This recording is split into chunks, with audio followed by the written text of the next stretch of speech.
Listen, right now you're breathing, and you probably think you understand what that means. Air goes in, air goes out, your body gets oxygen, you stay alive. Simple biology, right?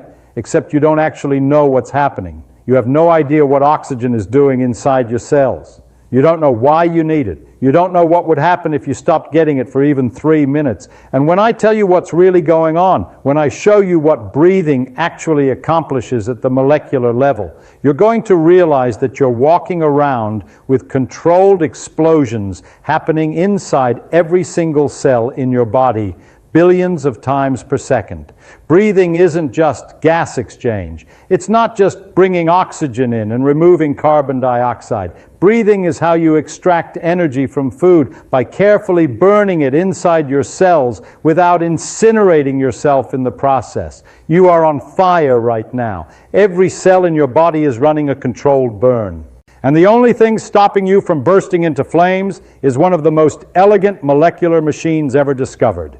Let me start with something basic. Food has energy in it. That's obvious. You eat food, you get energy, you can move around, think, stay warm. But where is that energy? What does it even mean for food to contain energy? Take a piece of bread. It's made of starch, which is made of sugar molecules linked together. Glucose, simple sugar, 6 carbon atoms, 12 hydrogen atoms, 6 oxygen atoms, C6H12O6. That's glucose. Now here's the question. Why does glucose have energy? What does that even mean? Energy is the ability to do work, to make things happen. But glucose is just sitting there. It's not doing anything. The energy is locked inside the chemical bonds holding the molecule together. Specifically, the bonds between carbon and hydrogen. Those bonds store energy because they're not in the lowest energy configuration possible. If you could break those bonds and rearrange the atoms into a lower energy configuration, energy would be released. And there is a lower energy state available. If you take glucose and combine it with oxygen, you can break it apart and rearrange the atoms into carbon dioxide and water, CO2 and H2O. And when you do that, energy gets released, a lot of energy. This is combustion. This is burning.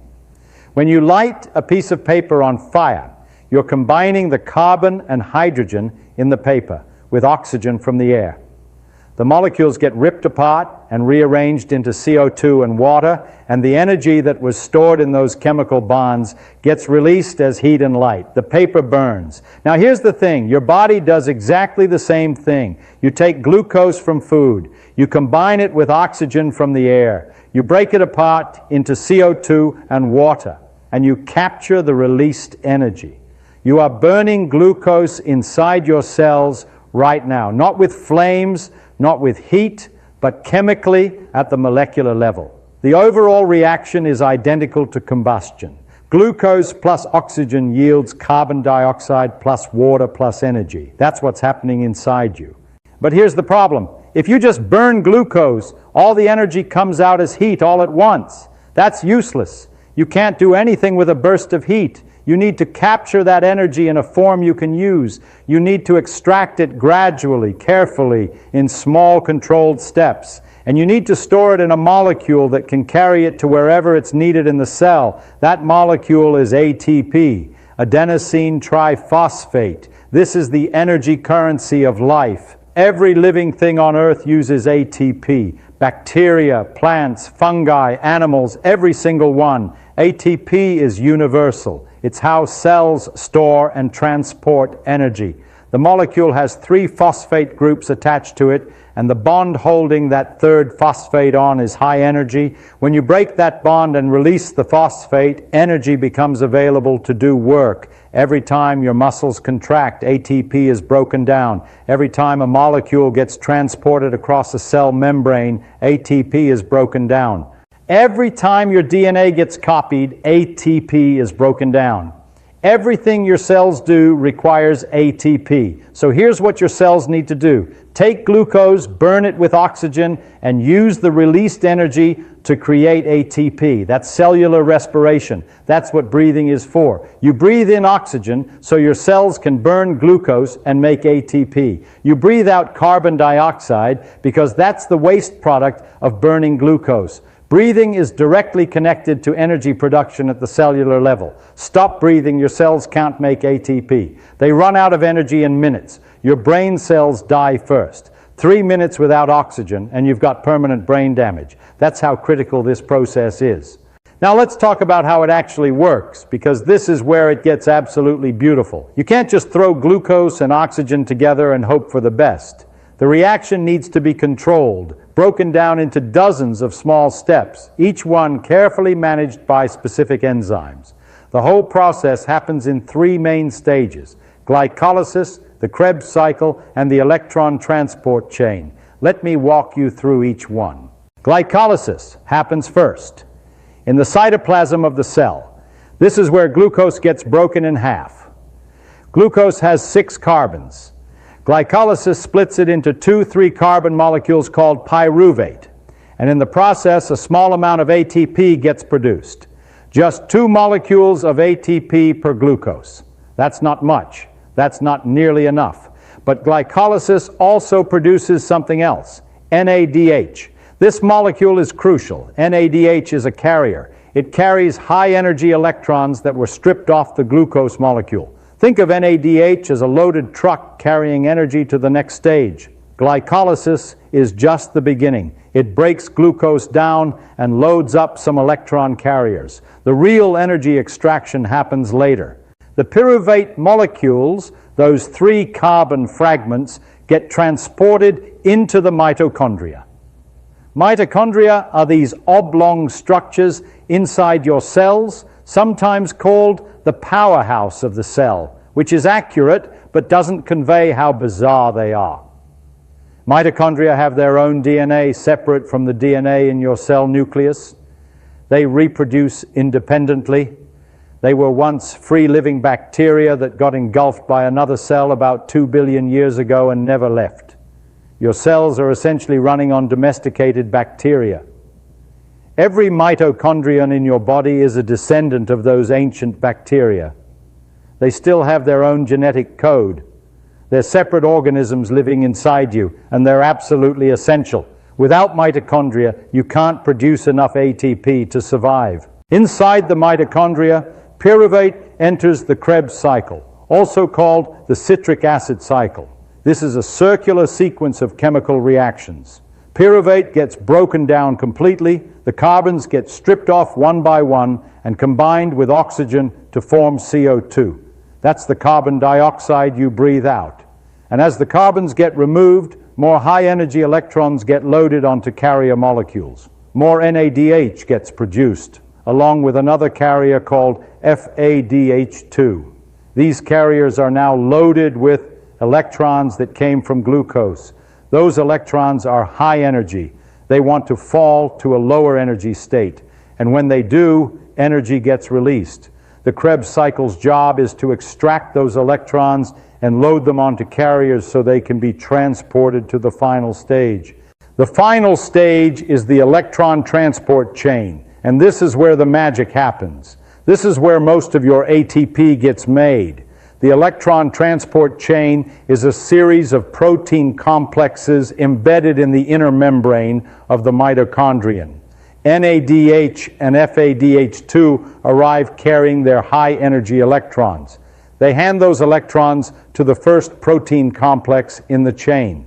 The electrons move from one complex to the next, stepping down in energy with each transfer. And here's the brilliant part. As the electrons move through the chain, the energy they release is used to pump protons, hydrogen ions across the membrane. The proteins in the electron transport chain are literally pumps. They use energy from electrons to move protons from the inside of the mitochondrion to the outside, creating a concentration gradient. Lots of protons on one side, fewer on the other.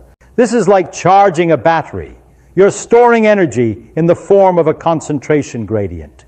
Protons want to flow back across the membrane to equalize the concentration, but they can't just drift through. The membrane is impermeable to charged particles, so the protons are stuck. They're under pressure, and there's only one way back through, a protein called ATP synthase. This protein is a molecular machine, and it's one of the most astonishing structures in all of biology. ATP synthase spans the membrane. It has a channel that allows protons to flow through, and as protons flow through the channel, moving down their concentration gradient, the protein spins, physically rotates. Like a turbine in a hydroelectric dam, water falls through the dam, the turbine spins, electricity gets generated, protons flow through ATP synthase, the protein spins, ATP gets generated. ATP synthase has a rotating component that spins at about 200 revolutions per second. As it spins, it physically grabs ADP and a phosphate group and forces them together, creating ATP. 3 ATP molecules per revolution. This is a nanoscale machine spinning inside your cells right now, powered by a proton gradient, creating the energy molecules that keep you alive. You have trillions of these machines operating simultaneously in your mitochondria.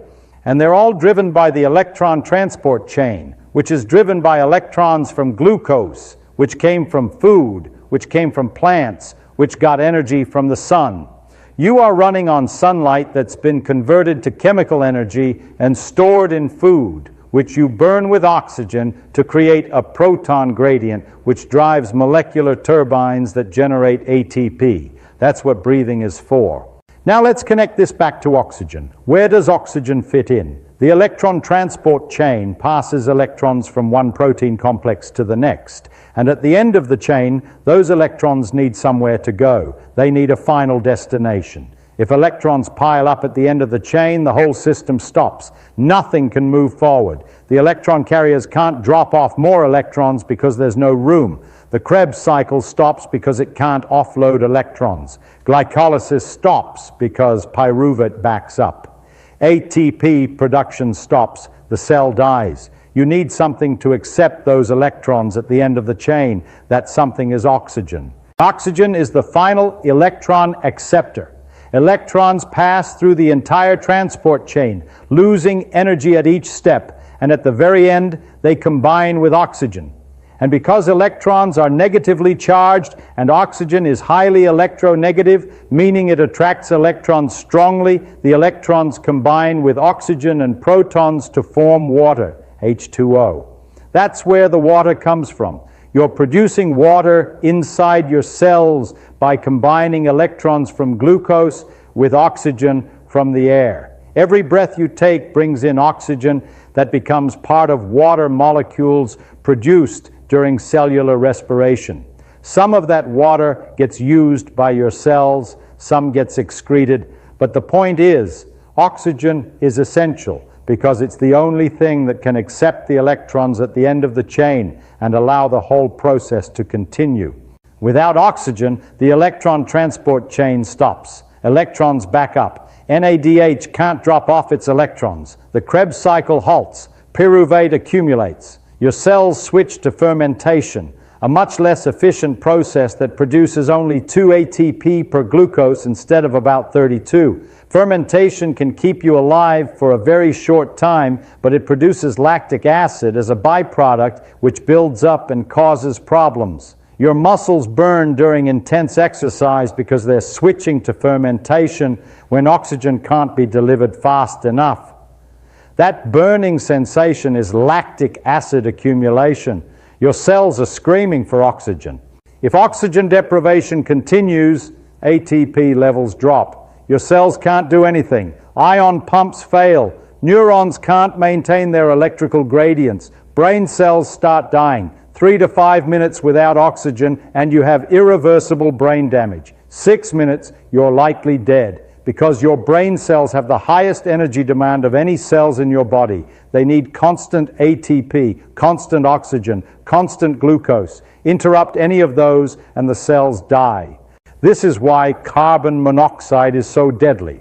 Carbon monoxide binds to hemoglobin, the protein in your red blood cells that carries oxygen, and it binds much more strongly than oxygen does. If you breathe carbon monoxide, it occupies the oxygen binding sites on your hemoglobin, Oxygen can't bind, your blood can't carry oxygen, your cells suffocate even though you're breathing. Carbon monoxide poisoning is cellular suffocation. Your lungs are working fine, your blood is circulating fine, but your cells aren't getting oxygen, so they can't run the electron transport chain, so they can't make ATP, so they die. Cyanide works differently, but with the same result. Cyanide directly blocks one of the protein complexes in the electron transport chain. Even if oxygen is present, even if your blood is fully oxygenated, electrons can't move through the chain. The whole system stops. ATP production ceases. Cells die within minutes. Cyanide is essentially jamming the molecular machinery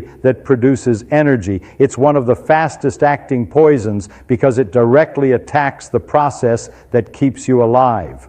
Now think about what this means for evolution. Every animal on Earth breathes. Fish extract oxygen from water. Insects pump air through tubes directly to their cells. Mammals breathe air into lungs. The mechanisms differ, but the fundamental process is the same. Everyone needs oxygen to run the electron transport chain. This isn't a coincidence. This process evolved billions of years ago, before animals existed, before plants existed. Early cells figured out how to use oxygen to extract energy from food, and that innovation was so successful that every complex organism on Earth today still uses it. Your mitochondria, those ancient bacteria living inside your cells, perfected cellular respiration 2 billion years ago, and nothing better has been discovered since. Think about the sheer improbability of this. You need dozens of specific enzymes, each one a complex folded protein, each one catalyzing one specific chemical reaction. You need the electron transport chain, multiple protein complexes working in sequence. You need ATP synthase, a rotating molecular machine. You need membranes that can maintain proton gradients. You need all of this working together in perfect coordination, and it does. In every cell, in every organism, all the time. This is molecular engineering on a scale that makes human technology look primitive. And here's the deepest thing. You are part of a planetary cycle. Plants use sunlight to split water and combine CO2 from the air with hydrogen to make glucose. They release oxygen as a waste product. You breathe that oxygen. You eat those glucose molecules, either directly from plants or from animals that ate plants. You burn the glucose with oxygen to make ATP. You release CO2 as waste. Plants absorb that CO2 and use it to make more glucose. The cycle continues. You and plants are running opposite halves of the same chemical reaction. Plants build glucose and release oxygen. You burn glucose and release CO2. Together, you're cycling carbon and oxygen through the biosphere. You're part of a planetary scale metabolic system. This is what breathing really is, not just air in, air out, not just oxygen absorption and CO2 removal. Breathing connects you to the molecular machinery that extracts energy from food. It connects you to every other organism on Earth through shared biochemistry. It connects you to plants through complementary metabolic cycles. It connects you to the sun, the ultimate energy source. Every breath you take brings oxygen to billions of molecular machines spinning inside your cells, driving the production of ATP, the molecule that powers every single thing your body does. You've taken thousands of breaths while reading this. Each one brought oxygen to your cells. Each one allowed your electron transport chains to keep running. Each one allowed ATP synthase to keep spinning. Each one kept you alive, and you never thought about it. You never had to. The system runs automatically, but now you know what's really happening. You know you're burning fuel in controlled explosions. You know you're running on molecular turbines. You know you're part of a planetary cycle billions of years old. That's what breathing actually is. Not a simple biological function, a window into the molecular machinery of life itself, and proof that the processes keeping you alive are far stranger and far more beautiful than you ever imagined.